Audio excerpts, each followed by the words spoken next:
순환을 더 깊이 묵상하고 주님의 그 속죄의 은총을 갈망하며 간구하며 회개하며 이 시간에도 속죄에 대한 말씀을 공부하고자 합니다.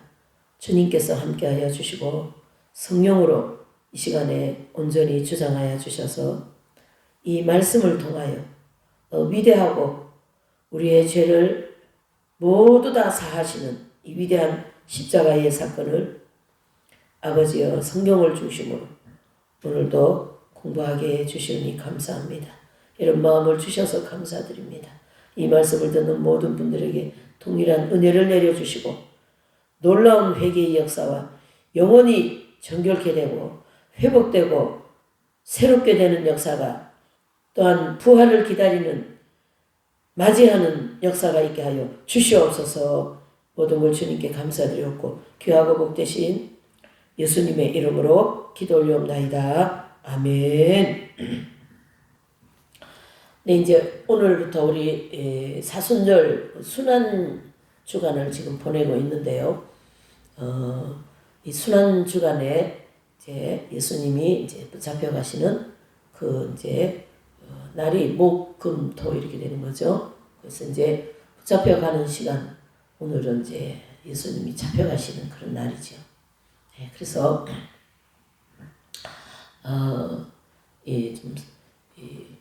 예수님께서 이제 이 땅에 오셔서 우리 모든 죄인된 인생들을 그 죄를 속죄해 주시려고 이 땅에 오셨다 이런 뜻이죠.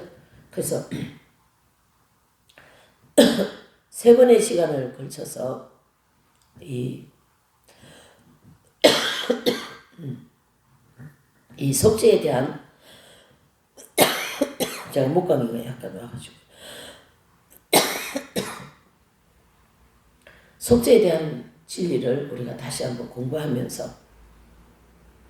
구약과 신약을 연결하여서 또 이 하나님의 이 십자가의 사랑이 얼마나 크신가 다시 한번 깨닫고 또 우리 마음에 신비에 새기고 그 십자가의 공로 까닭에 이 모든 세상의 인생길을 복되게 걸어가는 그런 시간이 되었으면 좋겠습니다. 그래서 공부하고자 하는 내용은 속죄하는 복음입니다. 그래서 속죄복음이다 이렇게 얘기하죠. 속죄복음. 이 속죄복음은 이 속자는요. 바칠 속, 또 속전낼 속 그런 속자입니다. 한문으로 보면 그래서 바칠 속자를 써서 죄를 속량한다 이런 뜻이죠. 다른 말로 하면 예수님을 드려서 예수님이 온전한 제물이 되어서 모든 인생들의 죄가 속량된다, 사해진다. 죄가 어떻게 된다요? 없어진다 이렇게 볼 수 있는 거죠. 그래서 이 속죄하는 공부는 죄 문제를 해결하는 공부다 이렇게도 얘기할 수 있어요. 그래서 이 속죄하는 공부는 속죄제 이렇게도 얘기하고 속죄제사 이렇게도 얘기합니다. 이게 이제 신약으로 넘어와서는 속죄복음 이렇게 단어를 쓰죠. 속죄복음. 왜 그러냐면은 구약에 있었던 모든 내용들은 신약에 실제로 이루어지고 있지 않습니까? 그러면 그 신약에 와서 예수님이 하신 모든 일은 다 복음이거든요.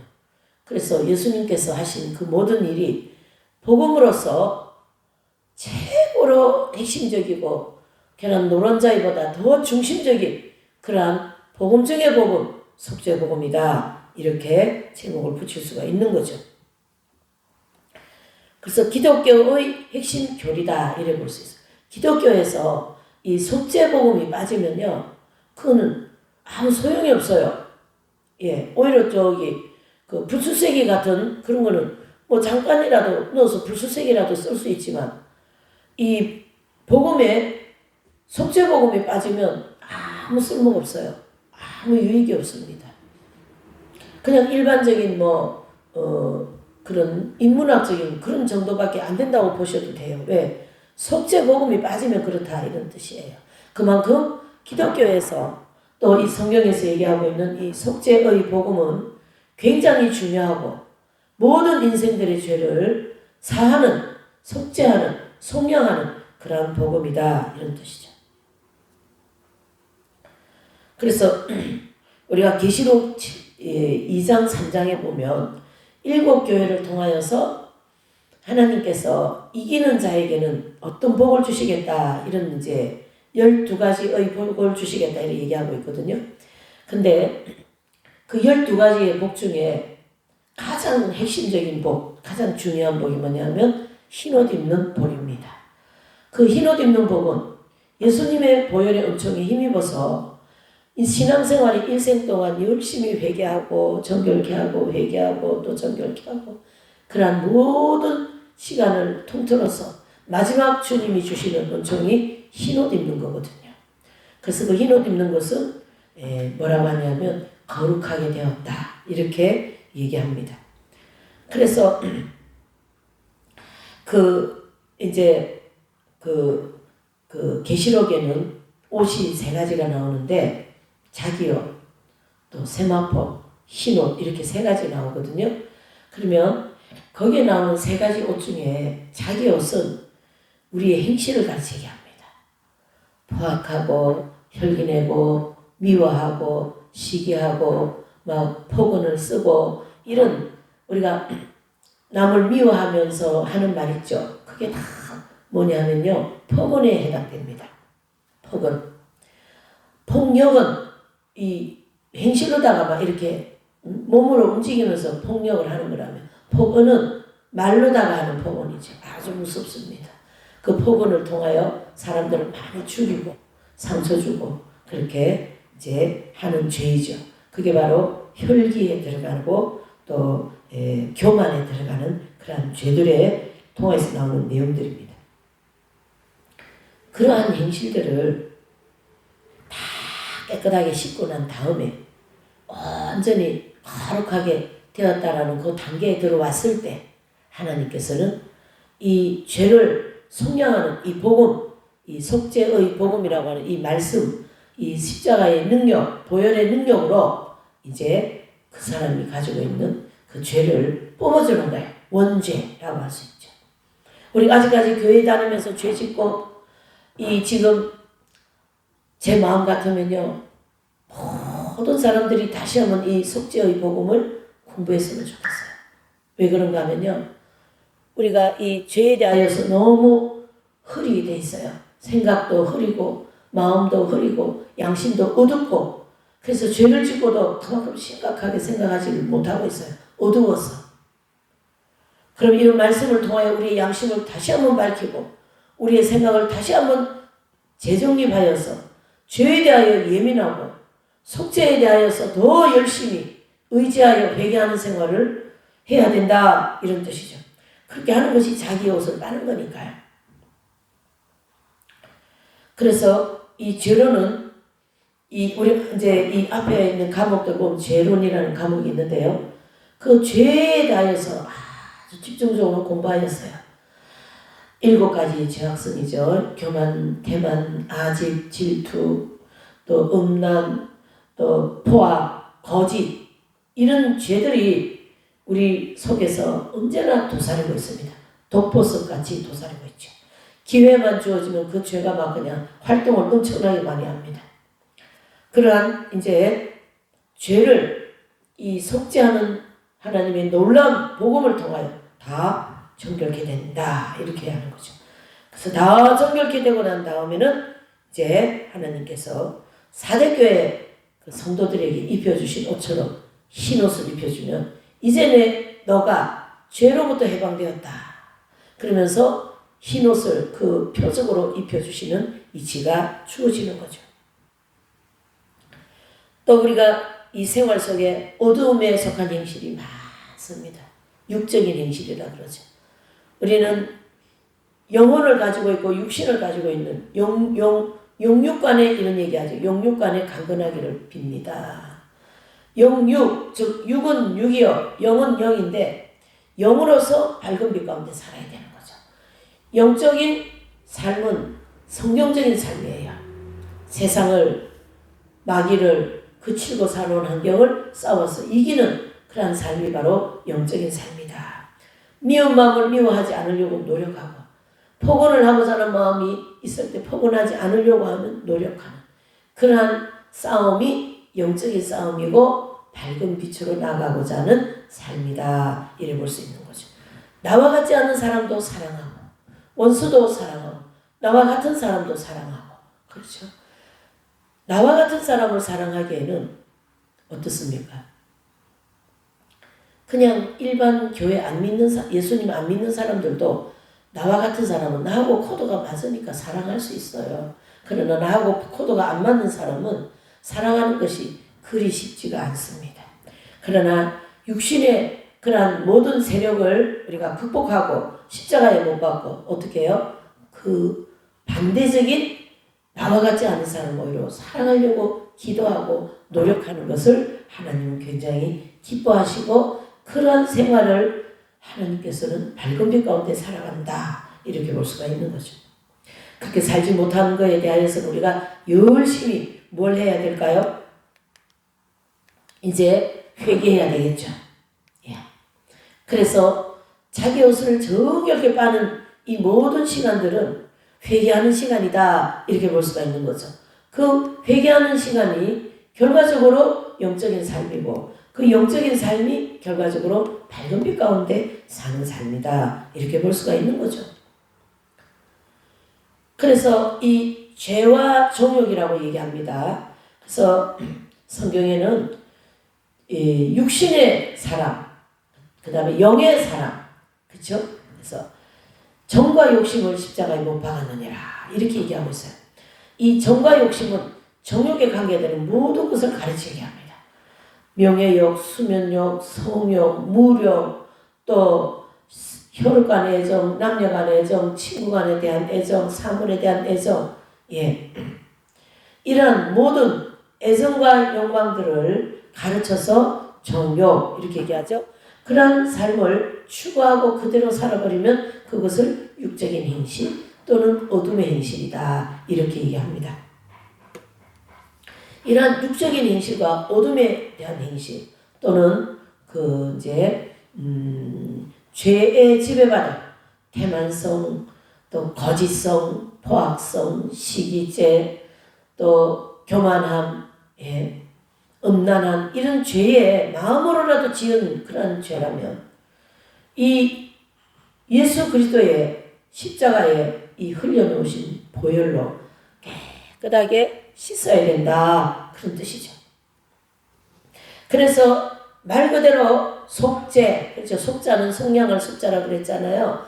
그는 죄잖아요. 죄를 속량한다는 뜻인데 이 속죄 복음에서는 바로 이 보혈의 은총에 힘입어서 우리의 모든 죄 문제를 온전히 해결하는 이치에 대해서 성경에 나타난 이 내용을 구약과 신약을 접목하면서 언제 우리가 살펴본다 그런 뜻이죠. 그래서 계시록 7장에 보면요. 큰 혼란에서 나온 자들인데 이 자들은 어린 양의 피에 그 옷을 씻어 희게 한 자들이다. 이렇게 얘기하고 있어요. 이건 성경에 나오는 말씀이죠. 자, 계시록 7장 14절에서 나오는 이 큰 혼란에 나온 자들은 큰 혼란을 통하여 또는 우리가 이 신앙생활을 하는 이 모든 영적인 광야에서 우리의 모든 육신에 대한 행실들, 죄의 지배받은 모든 행실들을 그 옷이라 그랬잖아요. 그것을 예수 그리스도의 피에 씻어서 희게 한 자들이 그리로 들어온다. 바로 천국으로 들어온다. 이런 뜻이 되는 거죠. 그래서 계시록 7장 14절 말씀에 이치에 맞는 또 그 말씀이 계시록 7장에만 나온 것이 아니라 이미 구약에 그렇죠? 구약의 모형적인 진리를 통하여서 하나님께서 우리에게 이스라엘 백성들의 죄를 이렇게 속량했다라는 걸 알려주고 계신다는 얘기죠. 그러면 구약은 모형이 될 것이고 신약은 실제가 되겠죠. 그래서 모형을 보면은 실제를 더 자세히 알 수가 있다 이런 뜻이죠. 그래서 이 모형적인 제사는 레위기 16장에 나옵니다. 그래서 이 레위기 16장에 보면은 이제 그 레위기는 제사장인데요. 많은 제사들 중에 이 레위기 16장에만 이스라엘 백성들 1년에 한 번 지은 모든 죄를 그날 다 이 제사를 통하여 사함받는 제사 방법이 거기 기록되어 있어요. 레위기 16장에.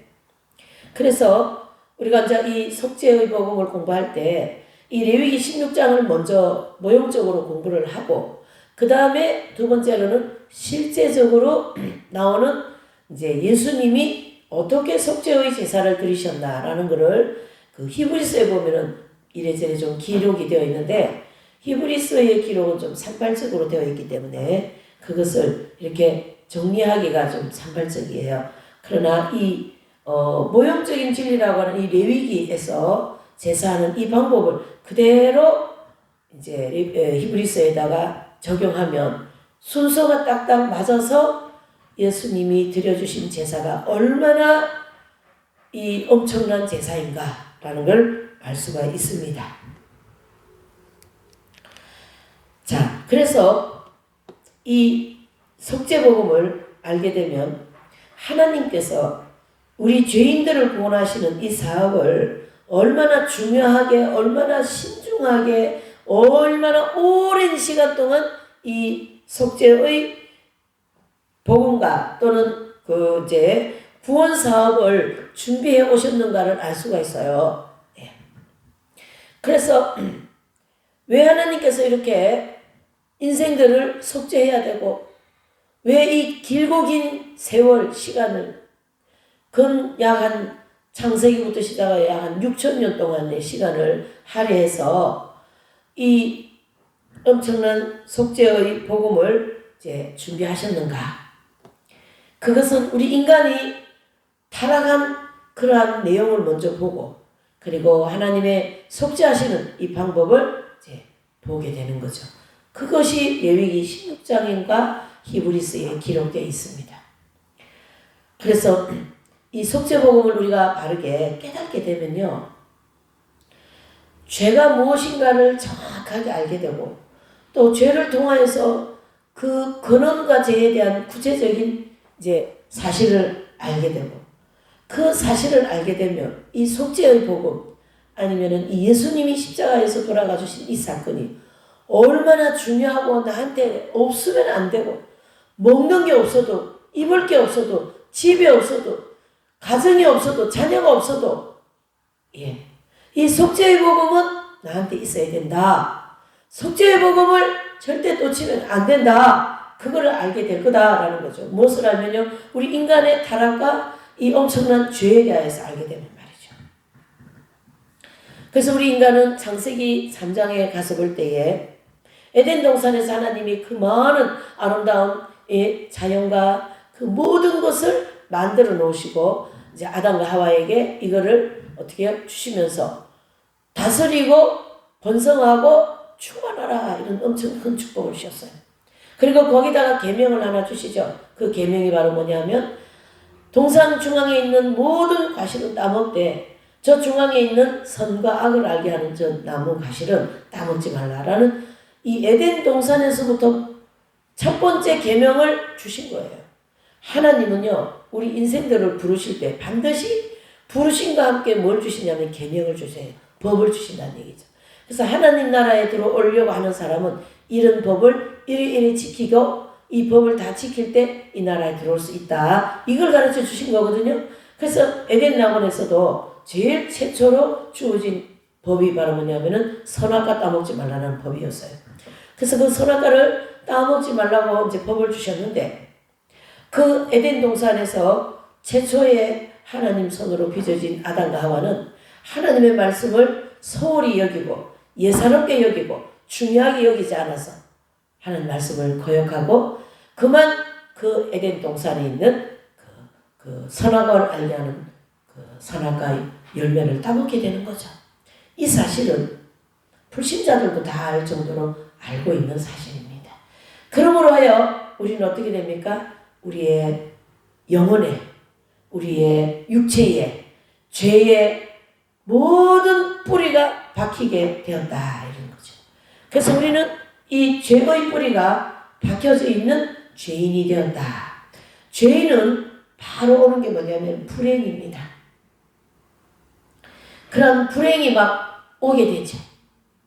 죄를 그 하나님의 계명을 지켰더라면 형벌도 없고 의가 나타나고 행복과 질서로 충만한 그 낙원에서 본래 창조된 그런 아름다운 모습으로 살 건데 이 하나님의 계명을 어긴 에덴 동산의 선악과를 먹는 이후부터는 무죄한 자가 죄인이 되고 행복한 자가 불행이 되고 질서를 지키는 자가 무질서가 되고 이런 하나님의 창조의 근본의 모든 것을 어기게 되는 거죠. 역행을 한다 이런 뜻이죠. 역행.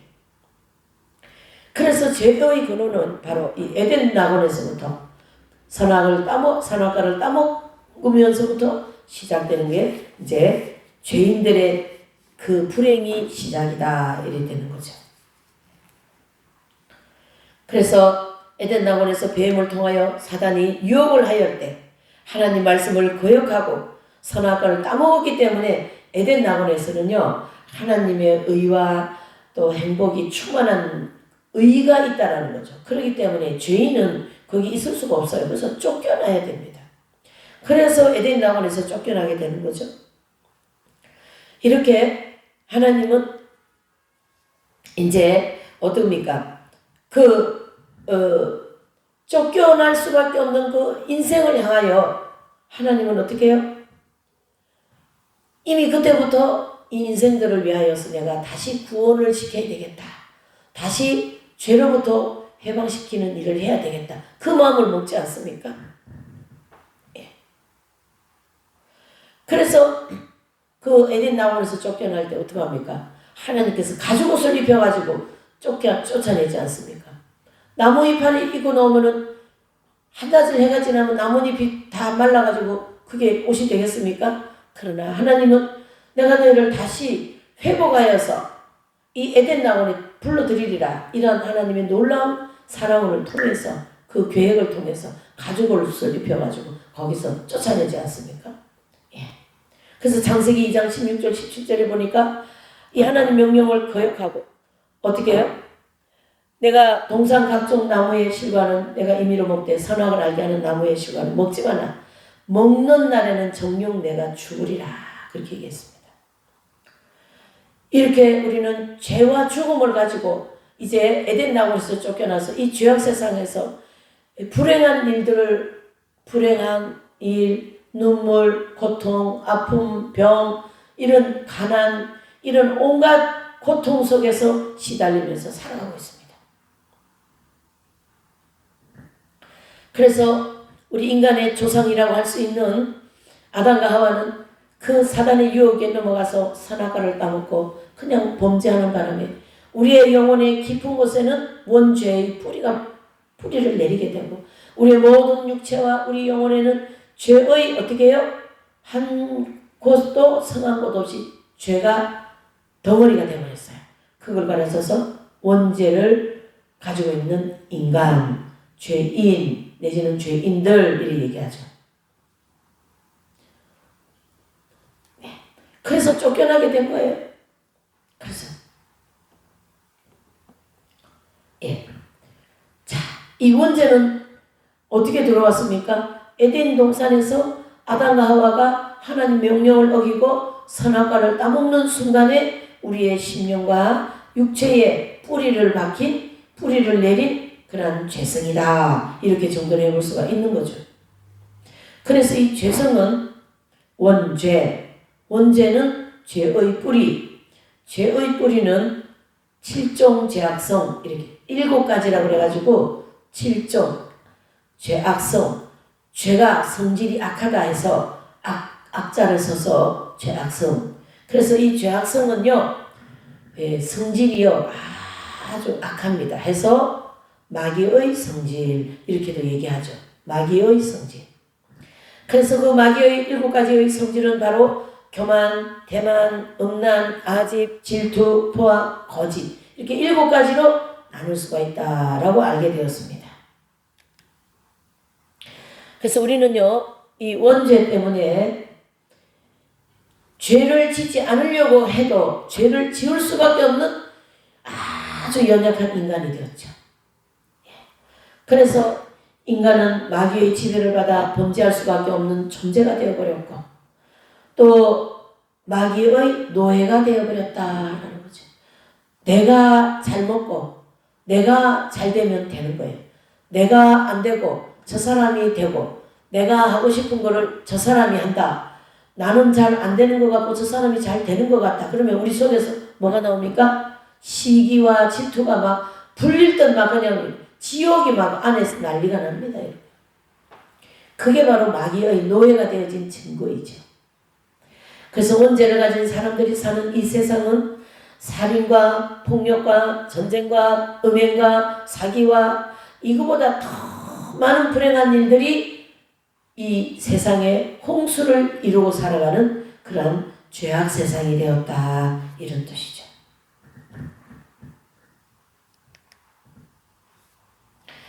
우리 죄악 세상에서 살아가는 인생들은 이러한 불행한 문제들을 좀 근본적으로 해결해 보려고 나온 그러한 종교가 이제 고등 종교다 이럽니다.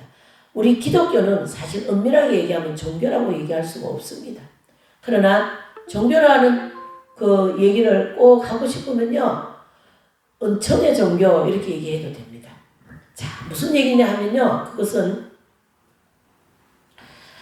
이런 죄와 불행을 근본적으로 해결을 해보려고 불교에서 나온 석가라는 사람이 있어요. 그래서 그 고행을 엄청 하고 말이죠. 막 석가라는 분이 처음에 그랬잖아요. 사람입니다. 석가라는 사람.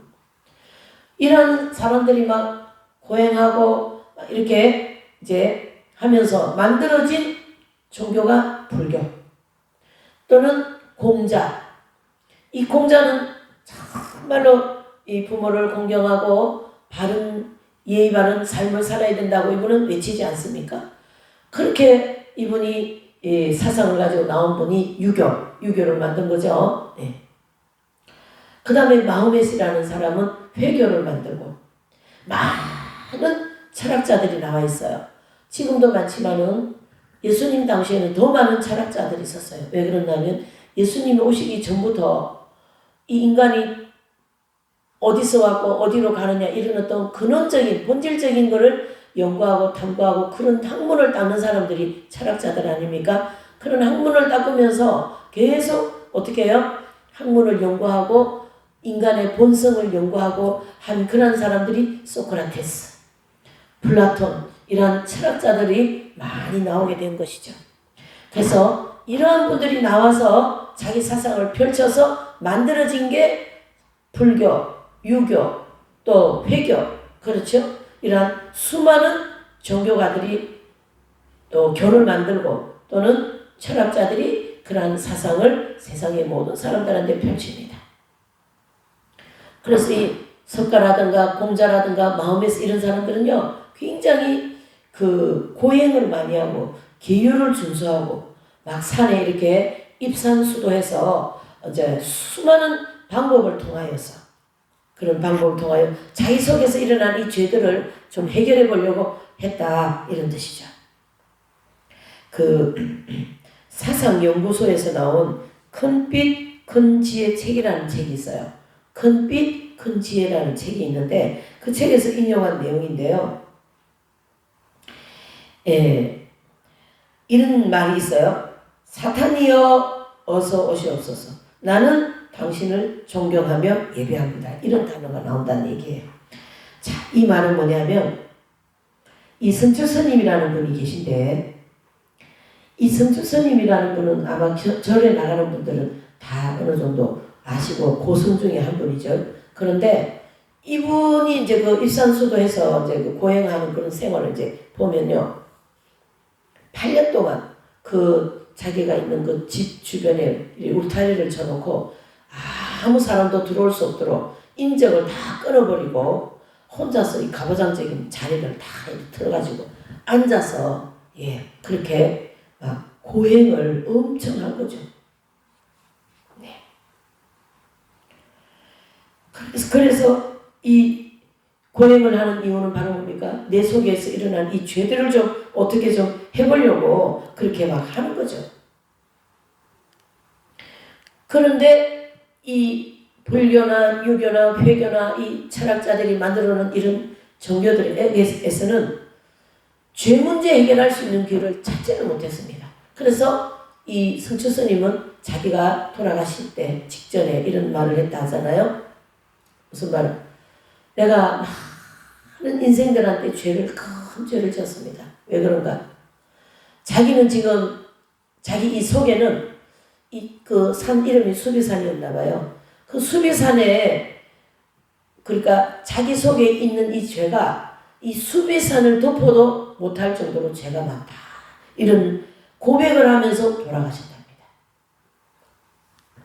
여러분 얼마나 많은 고행을 하고 그 근본적인 죄 문제를 해결해 보려고 얼마나 많은 계율을 정해놓고 거기 막 준수하게 계율을 정해놓고 지켰다 이 뜻이에요. 또 막 고행하고 산에 들어가서 혼자서 막 이 손에 막 이렇게 석회를 발라가지고 막 이렇게 태우기도 하고 막 그 정욕을 이겨보려고 그렇게 엄청 열심히 그런 정욕과 죄와 싸운 그런 흔적들이 있습니다.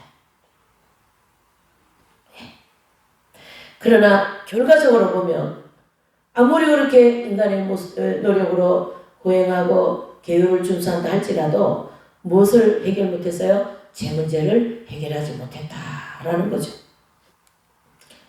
이와 같은 죄 문제를 완전히 해결받지 못하고 어둠 속에서 방황하고 있는 이 인간들을 향하여 하나님께서는 낙원에 들어가는 방법을 가르쳐 주셨습니다. 그것이 바로 속죄하는 제사인 것이죠. 속죄하는 제사. 그래서 앞에 이 불교라든가 불교 석가라든가 유교 공자라든가 회교 마흐메시라든가 이 소크라테스 또는 플라톤 이런 많은 철학자들이나 불교 유교를 만든 이 이제 공자 석가 이런 사람들은 자신들이 만들어 놓은 뭐예요? 인간이 만들어 놓은 종교다 이런 뜻이죠. 인간이 만들어 놓은 종교. 그걸 가르쳐서 자력종교 이렇게 얘기하죠. 사람이 만든 종교다 이런 뜻이에요. 자력종교. 이 자력종교를 통하여서는 도저히 인간의 근본적인 이 죄 문제를 해결할 수가 없다라는 얘기죠. 이 수많은 죄 문제를 내가 죄를 이길 수 있는 힘이 없다라는 결론을 내려주고 하나님께서 인간의 노력으로 죄 문제를 해결할 수 없다는 걸 이미 아시기 때문에 수많은 이런 해결책을 찾지 못하고 있는 이 인간 세상에 하나님은 타력 종교라고 하는 즉 은총의 종교라고 하는 근본적인 죄 문제를 해결할 수 있는 방법을 하나님께서 우리 이 세상에 보내주신 거죠. 해서 하나님께서 정해주신 이 속죄하는 그 제사의 방법은 구약과 신약으로 두 가지로 나눌 수가 있어요. 그래서 하나는 모세를 통하여 가르쳐주신 모형적인 제사하는 제사예요. 또 하나는 신약시대에 드려진 실제적 속죄하는 제사입니다. 그래서 모형적인 제사는 모세를 통하여 주신 제사예요. 실제적인 제사는 예수 그리스도를 통하여 주어진 제사다. 이래 볼 수 있죠. 그래서 모형적 제사는에 대해서 내용은 이제 앞에 제가 서두 얘기한 것처럼 레위기 16장에 아주 가장 중요한 그런 이제 1년에 이스라엘 백성들에게 주어지는 한 차례 드리는 그 제사의 내용이 쭉 기록되어 있어요. 또 신약시대에 실제적으로 드려진 제사는 히브리서에 많이 나와 있어요. 근데 좀 히브리서는 약간 이렇게 좀 산만하게 나와 있어가지고 그 히브리서를 이 레위기 제사한 이 방법에 이렇게 접목하면요 다 순서적으로 풀어지게 되어 있어요. 그래서 속죄하는 제사를 체계적으로 명백하게 우리가 설명할 수 있고 공부할 수 있다 이래 볼 수 있어요. 해서 구약시대에 모세를 통하여 주신 이 모형적 속죄하는 제사를 기준으로 해서 실제적 속죄하는 제사에 대하여 정확하게 깨달을 수가 있습니다. 자, 참고로 이 성경을 해석하는 방법이 크게 두 가지가 있어요. 학자들이 정리해 놓은 내용인데, 한 가지는 알레고리라는 그런 성경 해석 방법이 있고, 또 한 가지는 모욕적인 성경 해석 방법이 있는데, 가장 안전하게 성경을 해석할 수 있는 방법이 모욕적인 이제 성경 해석 방법을 도입을 해야 가장 안전하다 이래 볼 수가 있습니다. 왜요? 모형에는 구약에 나와 있는 내용을 실제적인 신약의 내용을 접목하면서 대입하면서 공식을 풀어나가면 되는데, 알레고리적 그런 그 성경 공부 해석 방법은요, 약간 사람 마음에서 깨달아지고 심중에 생각나고 하는 그런 중심으로 성경을 해석하는 경향이 있기 때문에 굉장히 불안전합니다. 그래서 이 속죄복음 우리가 공부하고자 하는 이 내용은 모형적인 속죄하는 제사에 접목해서 실제적인 제사의 그 진리를 해석하기 때문에 아주 정확하고 확실하다 이래 볼 수가 있는 거죠. 네, 중요한 내용입니다.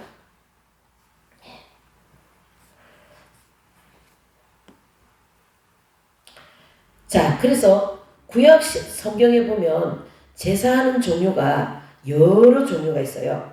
그래서 모든 제사들이 많이 있어요. 그래서 뭐 번제, 소제, 화목제, 속건제, 요제, 거제 이런 제사의 종류가 많이 있는데요. 번제는 자신을 위하여서 드려지는 제사고요. 소제는 곡식으로 드려지는 제사이고, 또 화목제는 짐승을 가지고 드려지는 제사입니다. 이렇게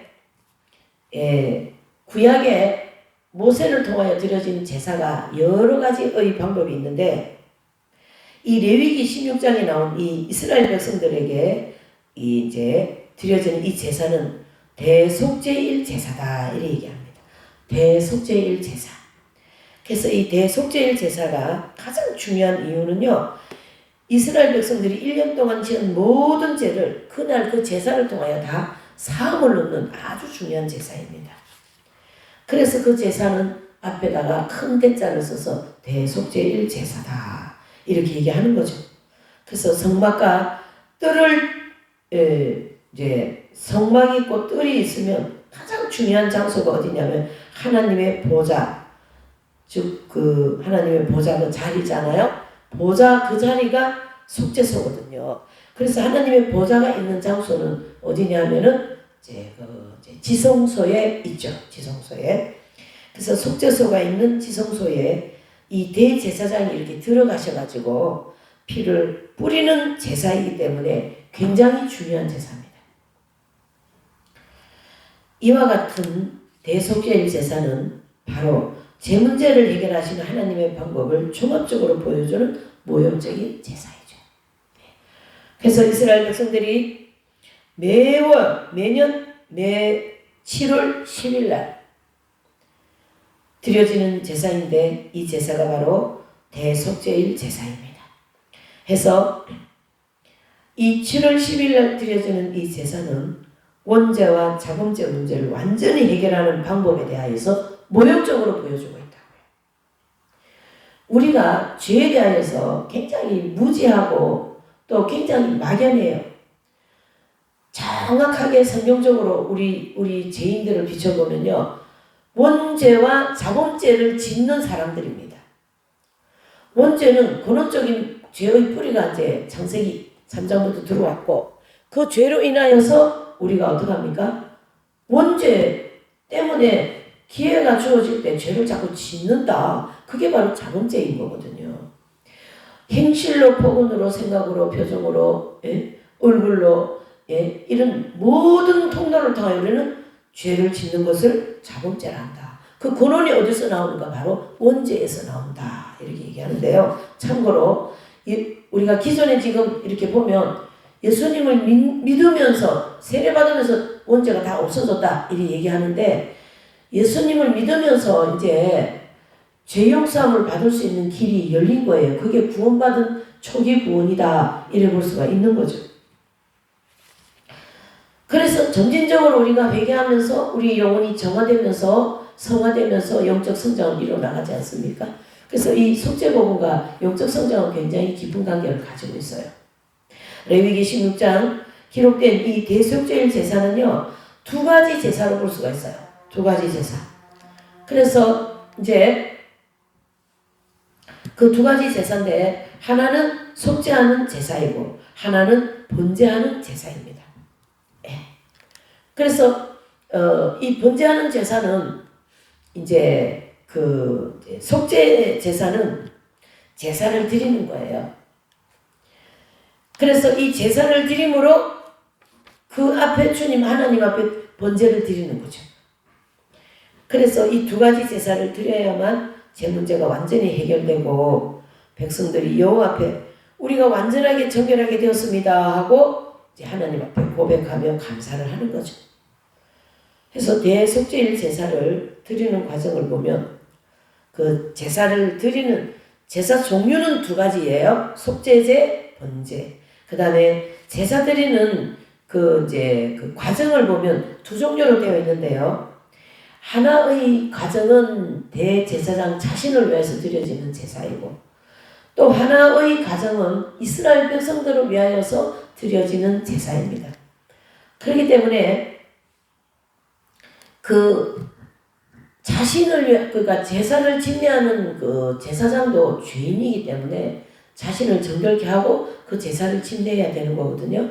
그러니까 자신을 위해서 드려지는 제사는 우리 대중들하고는 관계없으니까 접어두고 어떻게 해요? 대중들을 위하여서 드려지는 제사의 그 이제 내용을 우리가 공부함으로써 레위기 16장에서 이렇게 제사를 드렸구나 하는 내용을 공부한다 이런 뜻이죠. 네.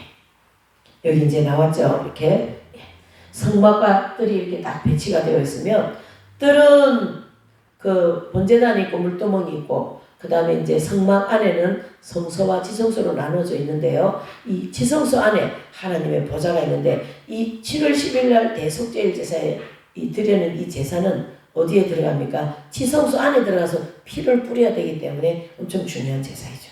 네. 자, 그래서 백성들을 위한 속죄제와 번제를 자세히 이제 보면, 자신을 위한 제사를 먼저 드리는 이유는 제사를 집례하는 분도 뭐기 때문에요? 죄인이기 때문에 자기를 정결케 하고 그 제사를 집례해야 되지 않습니까? 우리가 예배 드릴 때 예배 드리기 전에 꼭 회개하고 예배를 드리지 않습니까? 같은 입장이죠.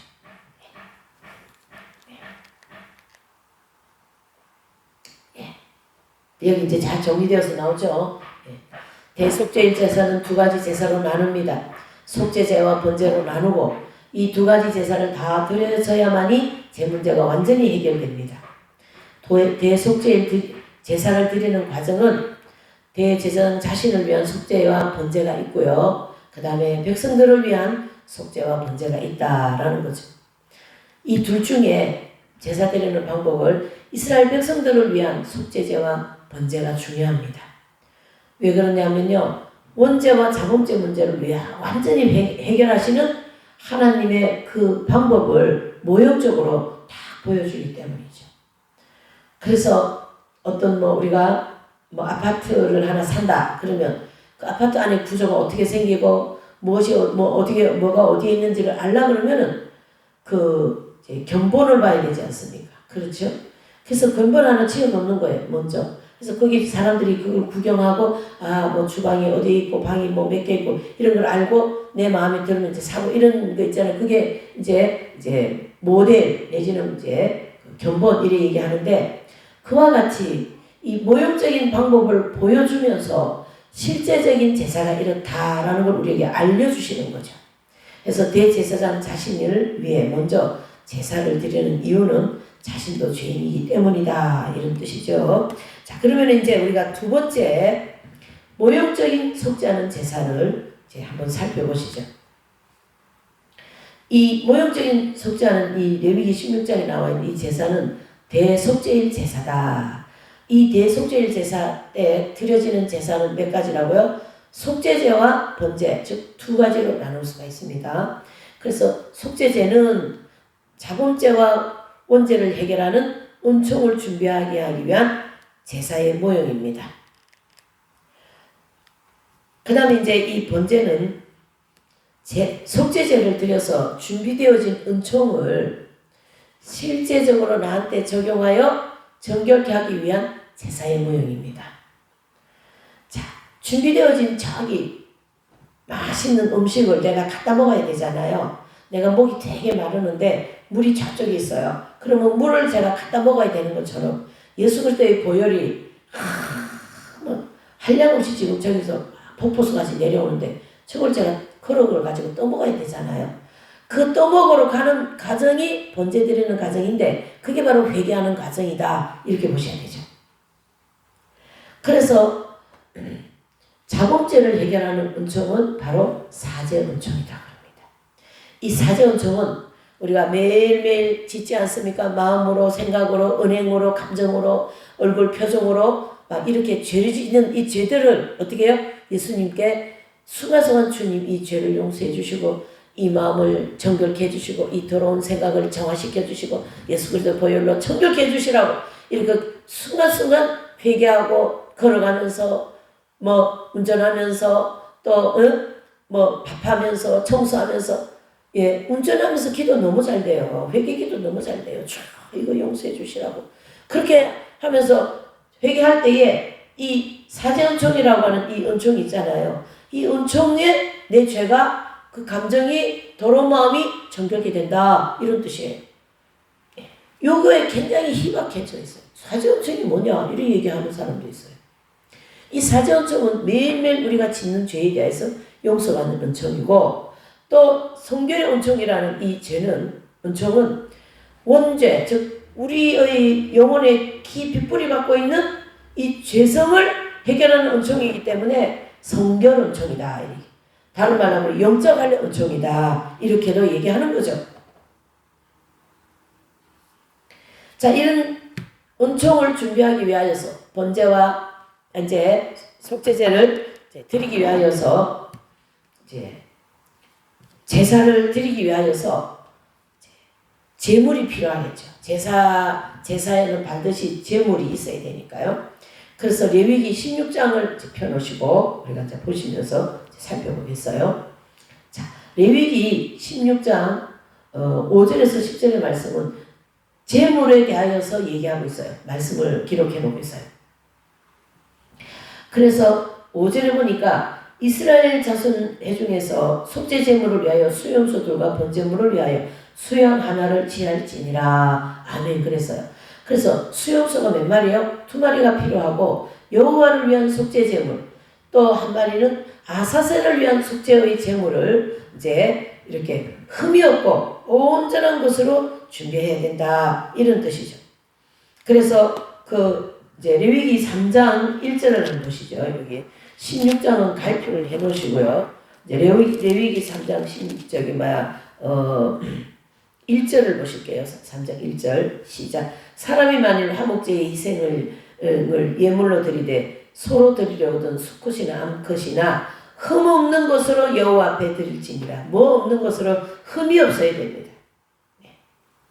그래서 흠이 없고 온전한 수염소 2마리를 준비하라 그랬습니다. 자, 16장 8절을 보실게요. 8절. 2 염소를 위하여 제비를 뽑되 한 제비는 여호와를 위하고 한 제비는 아사셀을 위하여 이렇게 했어요. 그래서 수염소가 2마리가 필요하다. 여호와를 위한 수염소가 필요하고 아사셀을 위한 수염소가 필요하다 이런 뜻이에요. 그래서 이렇게 2마리의 수염소를 이렇게 이제 준비해 놓습니다. 제물을 준비해야 되니까요. 제사 준비해. 자, 두 번째로는요 뜰입니다. 뜰. 예. 뜰. 여기 수염소 2마리가 나왔는데 아주 이쁜 수염소입니다. 네. 네. 자, 두 번째로는요, 이제 뜰인데 이 뜰은요, 이제 제물을 희생하는 장소입니다. 그래서 번제소, 즉 속죄제물, 즉 여호와를 위한 수염소를 죽여서 뭐 하는 장소입니까? 피를 받는 장소예요. 그래서 그 이제 염소를 목을 딱 따가지고 많은 양푼에다가 피를 다 뽑는 거예요. 거기서. 그거 자는 장소가 번제소다 이런 뜻이. 그래서 이 번제소는요, 뜰의 부편이 있어요. 부편에. 그리고 수용소는 반드시 뜰에 있는 번제소에서 피를 받아야 돼요. 다른 장소에서 피를 받으면 안 됩니다. 반드시 하나님이 하라는 그 방법대로만 해야만이 되는 것이죠.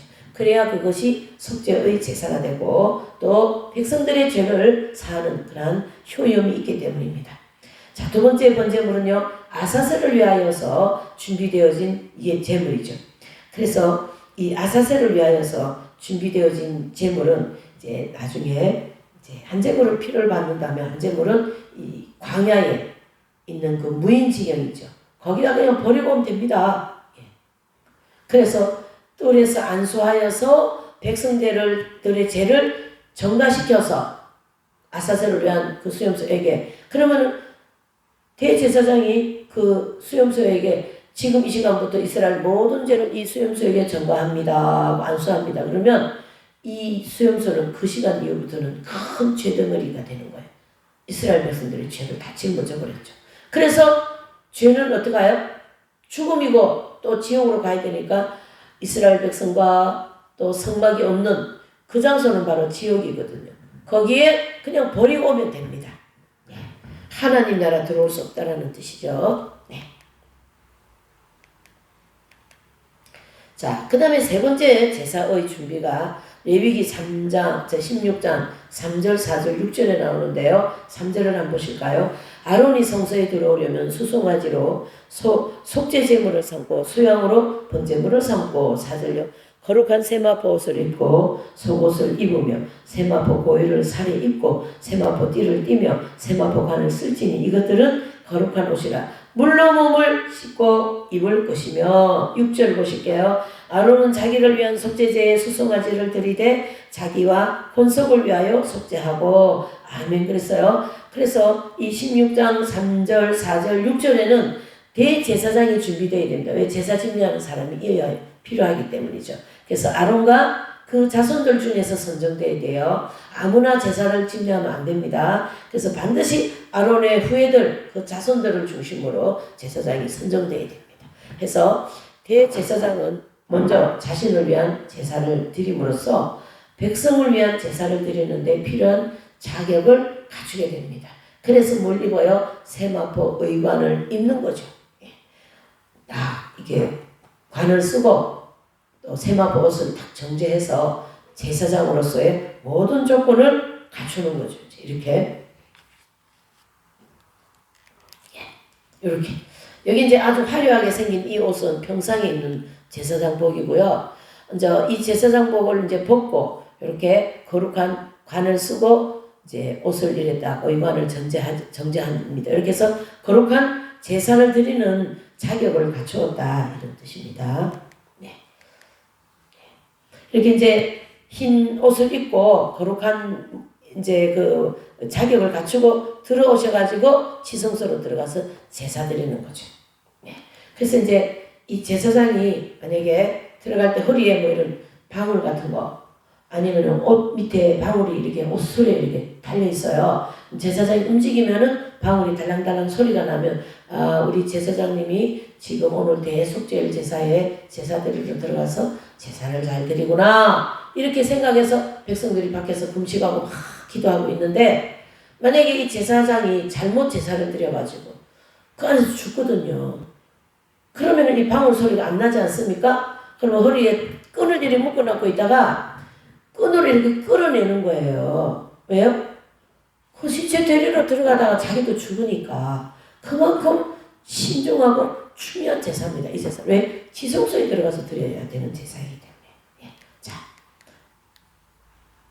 그 다음에 이제 네 번째 이 제사의 속죄 제사에 필요한 그 이제 준비물은 성막의 속죄소입니다. 속죄소. 그래서 속죄제를 드릴 때 가장 중요한 장소는 피를 뿌리는 장소죠. 하나님께서는 모세를 통하여 성막을 만들게 하셨는데 성막의 지성소 안에 여호와를 위한 속죄 제물이 피를 뿌리는 장소, 즉 거기에 있다는 얘기예요. 그래서 지성소에 하나님의 보좌가 있고 그 지성소 하나님 보좌에 피를 뿌려야 된다 이런 뜻이에요. 그래서 성막의 속죄소가 필요하다. 여기 성막의 속죄소. 그래서 속죄제를 드릴 때 가장 중요한 장소는 피 뿌리는 장소이고, 또 성막의 지성소 안에 여호와를 위한 속죄의 제물의 피를 뿌리는 그 장소가 바로 속죄소다. 거기가 바로 지성소에 있는 속죄소, 이렇게 볼 수가 있는 거죠. 그래서 그 지성소 안에 있는 속죄소를 보면요, 이렇게 이 하나님 보좌라고 보고, 여기 이렇게 천사가 이렇게 구름 천사가 이렇게 날개를 의지하여 하나님 보좌를 옹이하면서 거룩하다, 거룩하다 계속 그렇게 얘기하고 있지 않습니까? 계시록에 보면. 왜요? 하나님의 보좌이니까, 하나님 자리고 하나님 계신 곳이니까 그 자리가 거룩하다라는, 그 자리에 피를 뿌리는 거예요, 여러분. 예. 얼마나 중요한 일입니까? 왜요? 인간의 죄가 사함받으려면 이런 일이 있어야 된다, 이런 뜻이에요. 하나님께 제사를 드려야 된다, 이런 뜻이에요. 해서 속죄제를 드릴 때 가장 중요한 장소는 피를 뿌리는 장소이고, 하나님께서 모세를 통하여 성막을 만들게 하셨는데요, 그 성막의 지성소 안에 여호와를 위한 속죄의 제물의 피를 뿌리는 장소, 즉 거기가 속죄소다, 이렇게 볼 수가 있는 거죠. 자, 그래서 이제 그 법궤, 그 속죄소가 법궤이거든요. 시은좌라고도 얘기하고 법궤 뚜껑이라고도 하는데, 그 법궤 뚜껑은 바로 시은좌, 하나님의 보좌라는 뜻이고요. 그 시은좌는 무슨 단어의 뜻이냐면 하나님 보좌가 있는 곳을 상징한다, 이래 보고요. 그 시은좌, 즉 하나님의 보좌로부터 우리 인간들의 모든 죄가 사해지는 은총이 주어진다, 이 뜻이에요. 그래서 다른 말로 하면 하나님이 우리의 죄를 용서하신다, 이런 뜻이 되는 거죠. 이 제사로 말미암아서. 그래서 법궤 안에는 뭐가 있냐면요, 십계명 돌판이 있고요, 아론의 쌍난 지팡이가 있고요, 그 다음에 만나 항아리가 있어요. 그것은 히브리서 9장 4절에 나와 있습니다. 자, 보셔요. 이제 이 법궤 안에 이 세 가지의 내용은, 십계명은 하나님 말씀이잖아요. 아론의 쌍난 지팡이는 하나님의 능력을 가르치게 하고, 또 만나는 하나님의 은혜를 가르치게 하고, 그래서 말씀, 능력, 이 모든 능력이, 은혜는 하나님으로부터 나온다라는 뜻을 가지고 있는 거예요, 여러분. 그래서 우리가 은혜를 받았다 그러면 누구한테 받았어요? 하나님께 은혜를 받은 거예요. 우리가 재용sam을 받았다 그러면 하나님께 재용sam을 받은 거예요. 그래서 고재공이라는 사람은 사람을 5명을 도끼로 찍어 죽입니다. 그런데 이 사람이 감옥에서 이제 예수님 믿고 회개해서 그 엄청난 사람 5명이나 죽인 그 죄를 용서받고 천국 가지 않습니까, 여러분? 누구한테 용서받았어요? 하나님 앞에, 예수님 앞에 용서받았다고요. 그게 우리에게도 적용되고 있는 거죠. 그러니까 회개하면 얼마나 엄청난 은총이냐 말이죠. 재용sam을 받은 은총이 얼마나 큰 은총입니까, 여러분? 그렇게 보셔야 되는 거예요. 그래서 우리가 오늘 이 속죄복음, 이 모형적 제사의 이 제사를 우리가 공부하면서 구체적으로 우리에게 용서되어지고 속죄 은총이 주어지는 이 은총을 더 실감나게 느끼자, 이런 뜻입니다. 하나님께서 우리에게 주시는 은혜가 얼마나 중요하고 큰가, 하나님은 얼마나 능력이 많으신 분인가를 더 깊이 깨닫는 시간 되었으면 좋겠습니다. 자, 그러면 이제 이렇게 4가지의 제물이 준비되었습니다. 그러면 이제 이 제물을 가지고 제사를 드려야 되겠죠. 제사를 진내해야 되겠죠.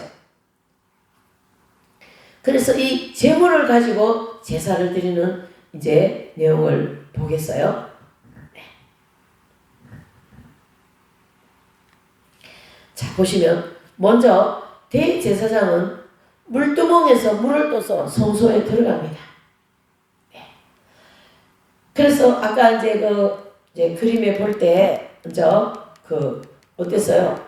이렇게 평소에는 이런 평상복을 입고 있는데, 이제 제사를 지내야 되니까 세마포 의관을 입어야 되잖아요. 그러니까 물두멍에서 물을 떠가지고 그 성소 안에 들어와서 어떻게 해요? 평상복을 다 벗고 자기 몸을 다 닦고 그리고 어떻게 해요? 하얀 옷 입고 머리에 다 관을 딱 정제하는 그 이제 이 제사 침례할 준비를 딱 하는 거죠. 이렇게. 네. 네. 그걸 지금 보여주신 거예요. 네. 자, 이렇게 해서 이제 물두멍을 떠가지고 성소에 들어가서 자신이 입고 있던 평상복을 벗고 몸을 깨끗하게 씻은 후에 세마포 옷을 입고 의관을 씁니다. 그 후에 뜰로 나와가지고 이제 제사장이 뜰로 나와서 미리 준비해 놓은 수염소 2마리 중에 제비를 뽑아요. 2마리 중에. 그래서 한 마리는 여호와를 위한 속죄의 제물, 한 마리는 아사셀을 위한 속죄의 제물을 이렇게 딱 구분을 해 놓으셨다가 그 다음에 이제 해놓고 그 다음에 대제사장은 이 향로를 가지고 향로를 하나 이렇게 취해가지고 뜰에 있는 번제단 위에 피운 불을 이렇게 담고 그 위에 곱게 간 향을 이렇게 이제 가득 채웁니다. 그리고 성막 안으로 들어가서 지성소에 갖다 놓습니다. 이렇게 갖다 놓습니다. 성막 그 지성소 안에. 이렇게 하여서 성소 안에 무슨 일을 하냐면요. 연기를 꽉 채우는 거예요. 연기를 성소 안에. 그 이제 향연이니까 향이 계속 나오거든요. 아주 아름다운 향이요. 그러면은 거기에 그 이제 지성소 안에 향으로 이렇게 향이 다 가득 채워지는 거죠. 그래서 지성소 안에 연기 즉 향연이 가득 채워지게 됩니다. 그 이후에 대제사장은 다시 뜰로다가 이렇게 나옵니다. 뜰로 나와서 뜰의 번제소에 가서 여호와를 위해서 준비되어 수염소 한 마리 있잖아요. 그 수염소를 이제 잡아요. 죽여가지고 그릇에 받아놓은 피를 가지고 어디로 들어갑니까? 지성소로 쭉 들어갑니다. 다 피를 가지고 이만한 양푼에다가 피 가지고 들어가는 거죠. 자, 지성소로 들어가서 속죄소 즉 법궤 아까 그 법궤 보셨잖아요. 여기 법궤거든요. 여기 뚜껑에 여기에 법궤 이제 뚜껑에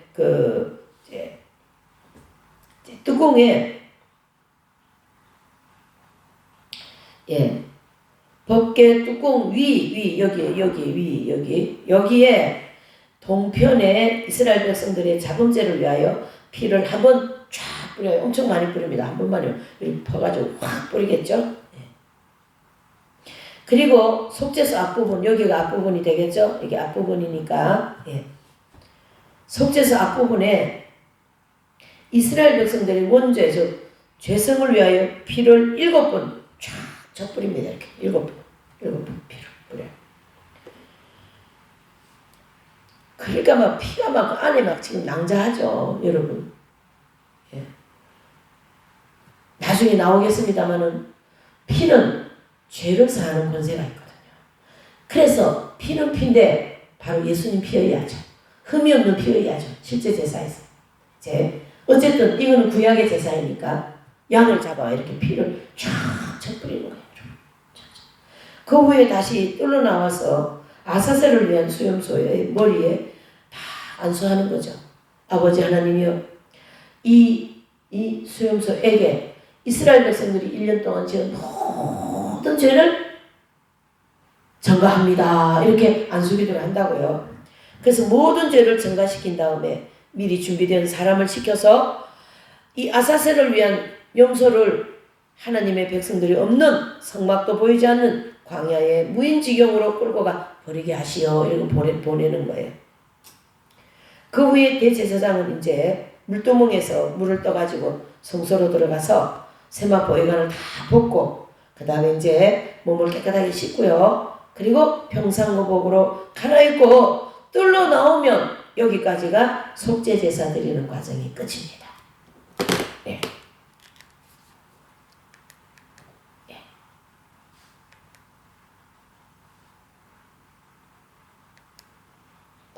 예. 그래서 그 후에 이제 대제사장은 물두멍에서 물을 떠가지고 성소로 들어가서 세마포 의관을 벗고 씻은 다음 평상복을 입고 이제 뚫려 나오면 여기까지가 속죄제사 끝났다 그랬잖아요. 이렇게 여기에서 제사 드려요. 여기 지성소이죠. 그래서 제사 드리고 여기로 나와야만 이 제사가 완전히 끝나는 거거든요. 그러면 지금 이제 그 이스라엘 백성들은 여기 이제 성막을 중심으로 동서남북으로 세 지파씩 이렇게 딱딱 지금 이제 질서정연하게 딱 서 있어요. 제사장이 제사 지내는 동안. 그러면 금식도 하고 회개도 하고 이러면서 어떻게 할까요? 예, 그 제사를 잘 드리고 나오게끔 하나님께 기도하기도 하고.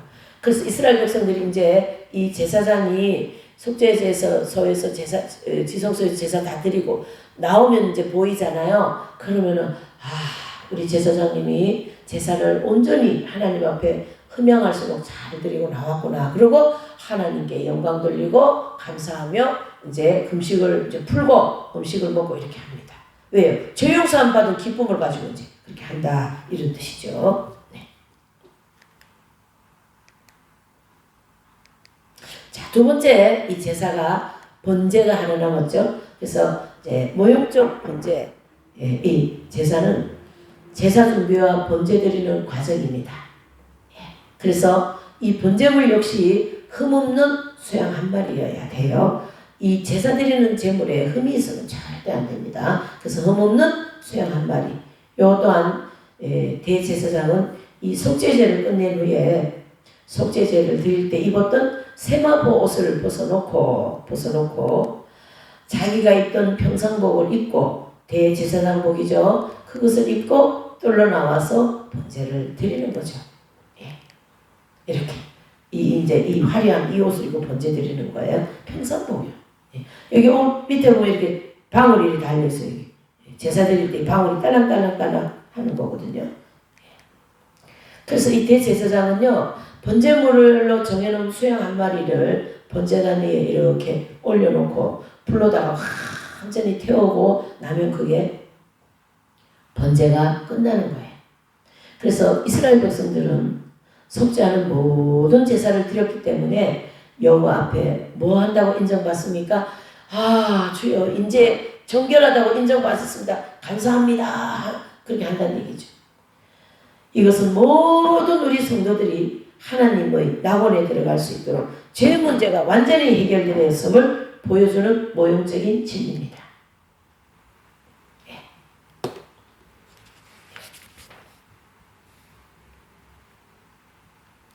그래서 이제